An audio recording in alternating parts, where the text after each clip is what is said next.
EMF एक नया cell जब आप बिल्कुल बाजार से खरीद के लाते हैं, तब उसका जो पोटेंशियल डिफरेंस होता है, I mean to say this is the maximum potential difference of the cell when it is not in use, or you can say when the no current is drawn from the cell.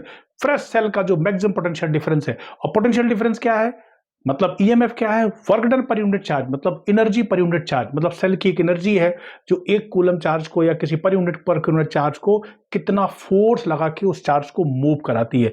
ये तब का potential difference है जब cell को market से बिल्कुल fresh खरीद के लाया गया। अब क्या होता है, उस सेल को हम धीरे धीरे यूज करना शुरू करते हैं, एक्सटर्नल सर्किट से लगाते हैं, लोड से कनेक्ट करते हैं, तो लोड के अक्रॉस जो पोटेंशियल डिफरेंस है वो धीरे धीरे कम होने लगता है। सेल का जो फ्रेश सेल का ईएमएफ है, ईएमएफ वैसे तो नाम उसका बड़ा कंफ्यूजन वाला है, इलेक्ट्रोमैग्नेटिक फोर्स, बट ये फोर्स नहीं है, ये एक पोटेंशियल डिफरेंस है सेल का। अब इसी सेल को मान लीजिए आपने 2 दिन यूज किया, 3 दिन यूज किया, 4 दिन यूज किया, आप बाजार से खरीद के लाए थे 12 वोल्ट का सेल जिसमें लिखा था 12 वोल्ट इसका ईएमएफ है, पोटेंशियल डिफरेंस है 12 वोल्ट है। लेकिन अब क्या होता है, 4 दिन आपने यूज किया, इसका पोटेंशियल डिफरेंस 8 रह जाता है, आपने 4 दिन और यूज किया, ये 2 रह जाता है, फिर आपने यूज किया, ये 0 हो जाता है।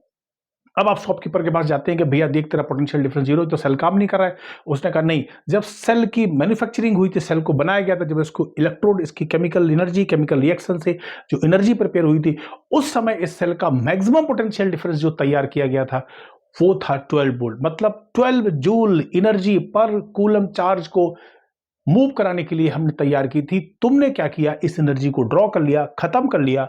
इसका मतलब ये हो गया कि आपने सेल को डिस्चार्ज कर दिया। लेकिन जब इसकी कंस्ट्रक्शन हुई थी, बनाया गया था, तब इसकी मैक्सिमम पोटेंशियल एनर्जी 12 जूल पर कूलम थी। इसका मतलब उसी को हम पोटेंशियल डिफरेंस कहते हैं।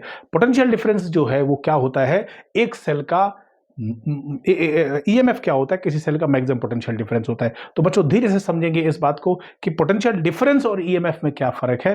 हम इस चैप्टर को आगे बढ़ाएंगे, सेल की स्टोरी को समझते हैं कि सेल क्या है, और सेल को भी हम कनेक्ट करेंगे कि सेल सीरीज में कैसे कनेक्ट होते हैं, पैरेलल में कनेक्ट कैसे होते हैं। फिलहाल सेल की ये स्टोरी को आगे हम बढ़ाते हैं कि क्या चीज है। तो देखिए बच्चे, बहुत ही मजेदार है ये सेल की स्टोरी, और आगे बढ़ते हैं। Thank you so much.